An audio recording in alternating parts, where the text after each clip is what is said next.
푸틴은 우크라이나 침공 시 러시아를 소련의 영광으로 되돌리려는 꿈이 있었습니다. 제국은 푸틴의 머릿속에 있었습니다. 그는 우크라이나 점령 후 유럽으로 진출해 업적을 확고히 하려 했습니다. 러시아 대통령은 소련 시절을 국민들에게 다시 가져왔습니다. 하지만 지금 러시아는 그 시절의 최악만 겪고 있습니다. 러시아 내부에서 어두운 일이 벌어지면서 러시아의 분위기는 암울합니다. 현재 러시아에 소련식 기근이 닥치고 있습니다. 러시아 전역에서 불만과 노골적인 분노가 커지고 있으며 그 모든 분노가 푸틴에게 향하고 있습니다. 러시아 대통령은 자신의 나라를 소위 특별 군사작전으로 이끌었고 이 작전은 이제 4년 넘게 계속되고 있으며 러시아 경제를 붕괴 직전까지 몰아넣었습니다. 제재는 매우 강하게 작용하고 있습니다. 푸틴의 독재 정권 아래 오랫동안 목소리를 잃었던 대중은 이제 지도자가 그들을 옛 소련 최악의 시절을 연상시키는 위기로 몰아넣자 자신의 감정을 드러내기 시작하고 있습니다. 익명을 조건으로 워싱턴 포스트와 인터뷰한 한 러시아 관리는 러시아 내부 분위기를 완벽하게 요약했습니다. 전반적으로 이제 지겹다, 충분히 오래 싸웠다는 분위기입니다. 이번 전쟁은 2차 세계대전보다 더 오래 지속되는 것 같지만 우리는 아직 한 지역도 점령하지 못했습니다. 또 다른 저명한 러시아 인사이자 러시아 공산당의 오랜 지도자인 겐나디 주가노프는 비판에 있어서 훨씬 더 직설적입니다. 푸틴과 그의 정당이 시행한 정책을 겨냥하며 주가노프는 분노를 표출합니다.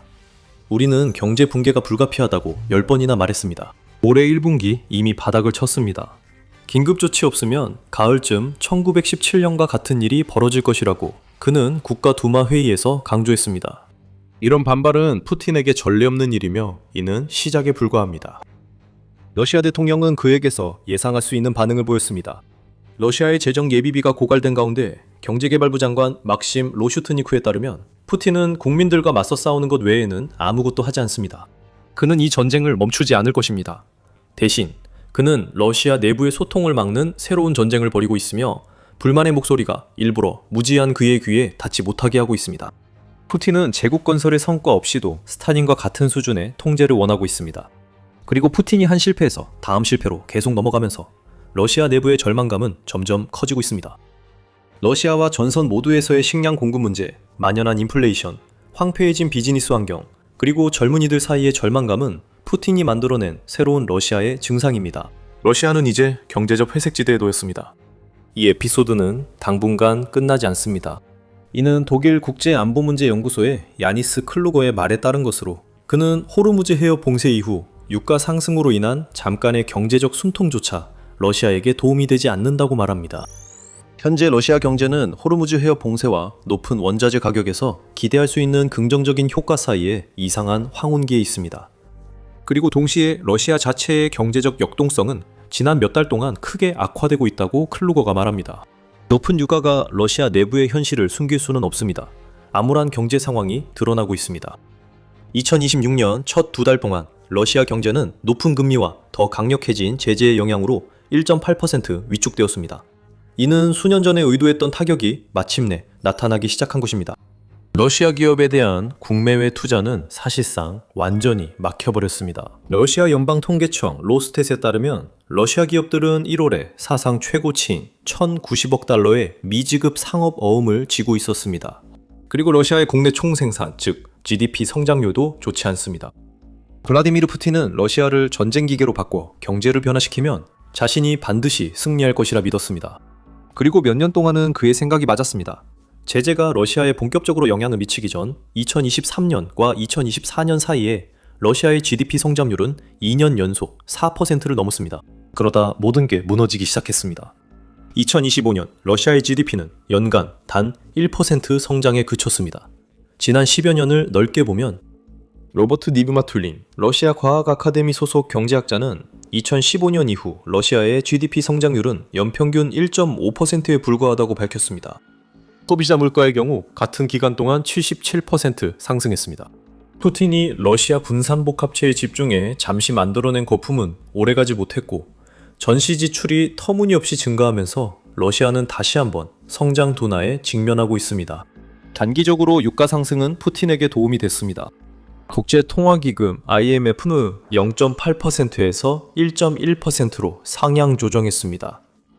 그것은 푸틴이 듣고 싶어하는 좋은 소식이라고는 할 수 없습니다. 유럽연합 안보연구소는 러시아가 2026년 예산 수입 목표를 1,020억 달러로 설정했다고 지적합니다.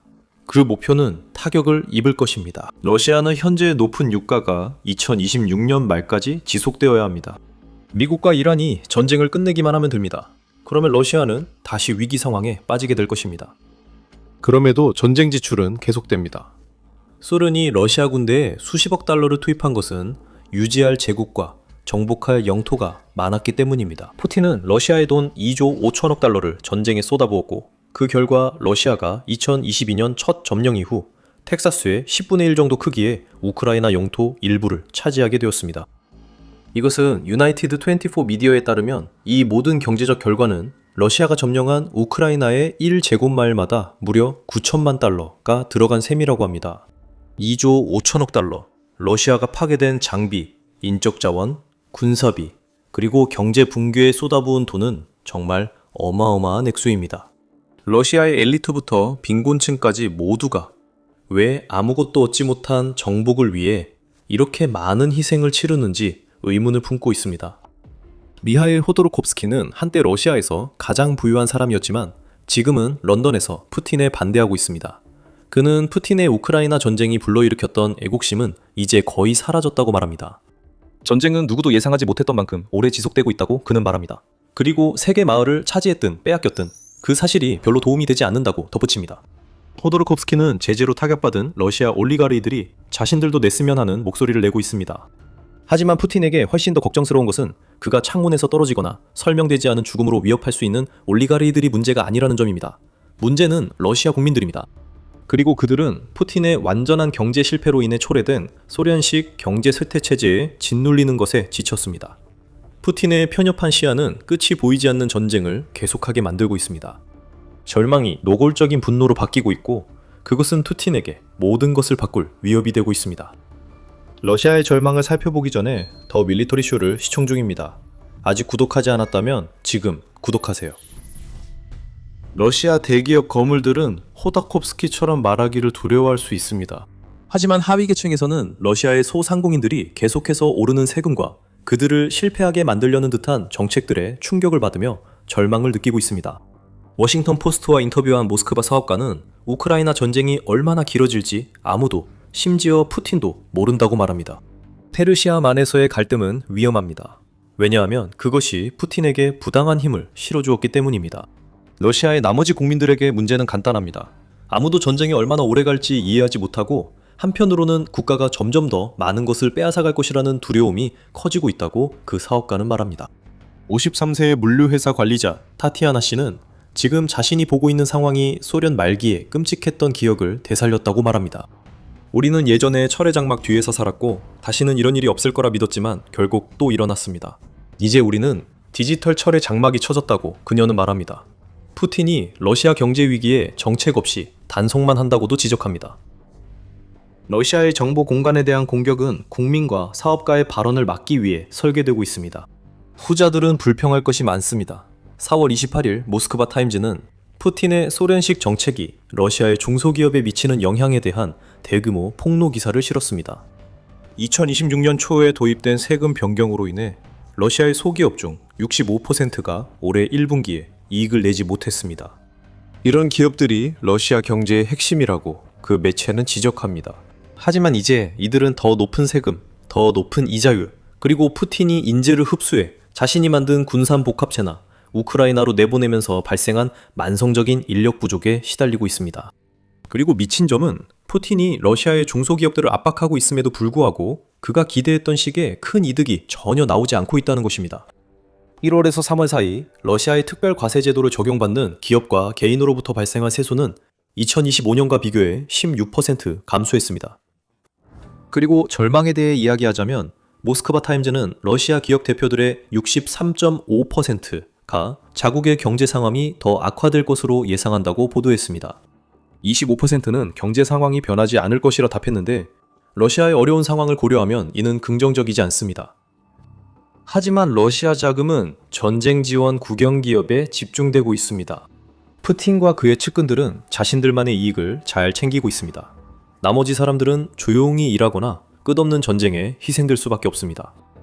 이제 평범한 러시아인들에 집중해봅시다.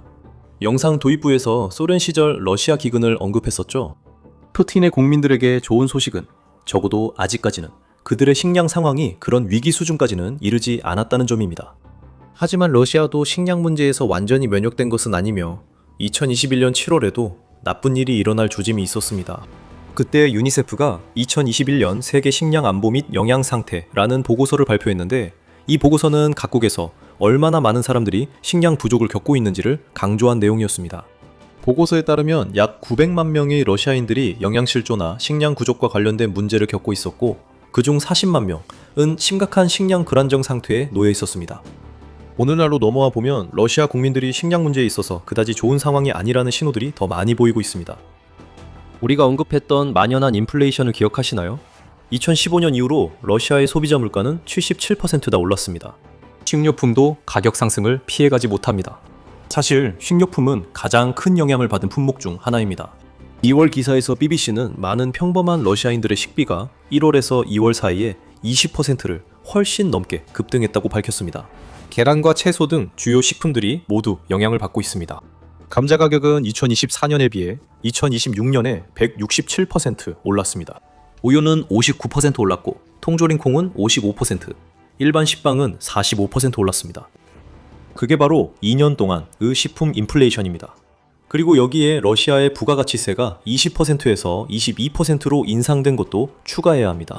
러시아에서는 찬장과 냉장고를 채우기가 더 어려워졌으며 2025년 참담한 수확도 이를 개선하지 못했습니다. 작년 8월까지 러시아의 수확은 17년 넘게 볼 수 없던 최악의 수확이 될 조짐을 보이고 있었습니다. 러시아는 2014년에 크림반도 불법 합병에 대한 서방의 제재에 맞서 보복 조치로 서방 식품 수입을 금지했던 나라입니다. 현재 러시아에 부과된 제재는 식품을 주로 제외하지만 흉작으로 러시아는 식품 수입을 그 어느 때보다 더 늘려야 할 것입니다. 그렇게 수입된 식품은 국내에서 재배된 식품보다 더 비쌉니다. 여러분도 방금 보셨듯이 푸틴이 전쟁에 많은 돈을 써서 러시아는 대규모 식품 수입을 감당할 경제 구조가 없습니다. 일반 러시아인들은 소련 시절 최악의 기근만큼은 아니지만 점점 더 식량 불안정에 시달리고 있습니다. 전선에 있는 푸틴의 군인들에게는 제대로 된 음식이 점점 사치처럼 느껴지기 시작하고 있습니다. 푸틴이 러시아의 명예를 드높이라고 임무를 맡긴 이들은 동시에 그가 가장 형편없이 대우하는 사람들이기도 합니다. 4월 25일자 타임스 보도에 따르면 우크라이나군 정보부는 러시아 군인들이 먹을 것이라면 뭐든 절실할 정도가 되어 전사한 동료들의 시신까지 먹는 증거를 발견했다고 밝혔습니다. 우크라이나는 최소 5차례 이런 행위가 있었음을 밝혔으며 수십 건의 러시아군 무선통신 도청으로 드러났습니다. 일부 러시아 군인들은 심지어 동료를 살해해서 그들의 살을 얻으려는 적극적인 행동까지 하고 있습니다. 전선의 기근이 러시아 군인들을 미치게 하고 있습니다. 식량 인플레이션이 계속 치솟고 수확이 제대로 이루어지지 않는다면 러시아 내부에서는 상황이 얼마나 더 나빠질지 궁금해집니다. 러시아 국민들 사이에서 희망이 사라지고 있습니다. 절망감이 퍼지고 있으며 그 중에서도 러시아의 젊은이들이 가장 큰 짐을 지고 있습니다. 푸틴의 전쟁은 러시아 젊은이들이 공장 밖이나 우크라이나의 전쟁터가 아닌 곳에서 살아갈 수 있으리라는 희망마저 앗아갔습니다. 주변의 소규모 사업체들이 무너져가면서 러시아 젊은이들에게 주어지는 선택지는 싸우거나 기계를 만드는 일로 좁혀지고 있습니다. 이 분위기는 19세 학생 이고르가 워싱턴 포스트에 저와 주변 모두 아무것도 할 수 없다는 완전한 절망감을 느낍니다 라고 말한 데서도 나타납니다. 모두가 떠나고 싶어 하지만 대부분은 그럴 수 있는 선택지가 없습니다. 아무도 이 나라에 미래를 두고 싶지 않습니다. 여기서의 삶은 힘들고 비싸며 암울합니다. 이게 푸틴의 의도인가요? 러시아 지도자가 더 많은 젊은이를 군에 보내려 한다면 러시아 경제를 소련 시절처럼 악화시키는 게 오히려 좋은 전략일 수 있습니다. 이 젊은이들에게는 자신들의 미래를 책임져줄 러시아가 필요하지 않습니다. 우크라이나에서 죽는데 바빠 신경 쓸 여유가 없으니까요. 냉소적인 시각을 제외해도 푸틴이 러시아 젊은이들을 전쟁 기계에 더 많이 끌어들이려는 움직임이 분명해 보입니다.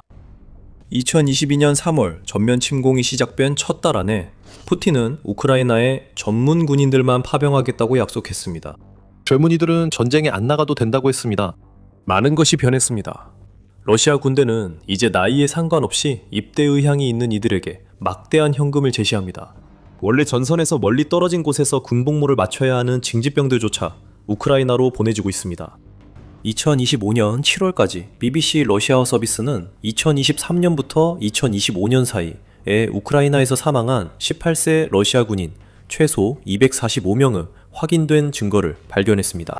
더 많은 사례가 있을 것으로 보이며 이 18세 청년들은 원래 우크라이나에 있을 예정이 아니었습니다. 최전선에서 전투를 비한 젊은이들도 여전히 푸틴의 전쟁 기계에 기여하라는 압박을 받고 있습니다. 4월 4일 인디펜던트는 러시아가 학생들에게 막대한 금액을 제시하며 엔지니어나 드론 조종사가 되도록 유도해 드론 전력을 강화하려 한다고 보도했습니다. 러시아군은 이 모든 이야기가 터무니없다고 주장했습니다. 러시아는 젊은이들에게 드론 조종사나 엔지니어가 되기 위해 원하는 삶을 희생하라는 압박이 전혀 없다고 말합니다. 하지만 우리는 러시아가 젊은이들에게 한 약속을 어기는 모습을 이미 본 적이 있습니다. 푸틴의 끝없는 전쟁에는 우크라이나로 보낼 새 총알바지 병력가 늘 필요할 것입니다. 러시아 국민들 중 많은 이들에게 남은 것은 절망뿐입니다. 푸틴이 그들의 경제와 삶을 파괴하면서 생긴 암울한 절망입니다. 푸틴은 25년 넘게 권좌에 있게 한 권위주의만 유지된다면 이런 것들은 상관하지 않습니다. 그러나 푸틴이 전혀 예상치 못한 일이 일어나기 시작했습니다. 러시아에서 이제껏 침묵했던 이들의 목소리가 들리기 시작했고 국민들은 지도자에게 등을 돌리고 있습니다. 4월 24일 프라우다는 국영 전 러시아 여론조사 센터의 여론조사 결과 푸틴의 지지율이 7주 연속 하락했다고 보도했습니다. 현재 푸틴의 지지율은 65.6%로 2022년 이후 가장 낮은 수치입니다. 푸틴에 대한 신뢰도 역시 71%로 하락했으며 해당 7주 동안 두 수치 모두 각각 7.3%와 6.5% 강소했습니다. 이 수치만 보면 푸틴이 여전히 대다수의 지지를 받는다고 생각할 수 있지만 그의 통치하에서는 작은 반대 의견조차 굴라그나 더 심한 처벌을 받을 수 있음을 기억해야 합니다. 과거 푸틴에 맞섰던 많은 이들이 추방되거나 목숨을 잃었습니다. 러시아에서는 우크라이나 전쟁 비판이 불법입니다. 그리고 한때 푸틴의 지지율은 88%까지 치솟은 적도 있었습니다. 2026년 4월에 비해 20% 이상 낮은 지지율은 러시아 국민들이 전쟁을 일으키는 지도자에게 점점 실망하고 있다는 신호입니다. 푸틴의 강한 지도자 이미지에 금이 가기 시작했습니다. 러시아 국민 중 35%가 푸틴의 불만을 공개적으로 말한다면 실제로는 더 많은 이들이 겉으로는 만족하는 척하면서도 지도자가 자신들에게 초래한 참담한 상황에 속으로는 절망하고 있지는 않을까요? 그리고 식료품 가격이 계속 오르고 죽어가는 러시아 경제에 대한 요구가 점점 커지는 상황에서 얼마나 많은 사람들이 한계에 다다르고 있을까요? 이런 질문들은 푸틴이 결코 답이 나오지 않기를 바라는 것들입니다. 그는 소련 지도자들의 과오를 모두 체현하며 만족하지만 내심 블라디미르 푸틴도 영원하지 않음을 알고 있습니다. 자신의 방식으로 그는 자신의 결정에 대한 책임을 회피하려 하면서도 모든 것이 끝났다는 것을 인정했습니다. 러시아에서 무언가가 망가졌고 푸틴이 만든 절망이 그의 종말을 부를 수 있습니다. 저희 영상에서 블라디미르 푸틴이 만들어낸 체계가 어떻게 무너지고 있는지 더 알아보세요. 재미있게 보셨다면 더 밀리터리 쇼 구독하시고 업로드 놓치지 마세요. 시청해주셔서 감사합니다.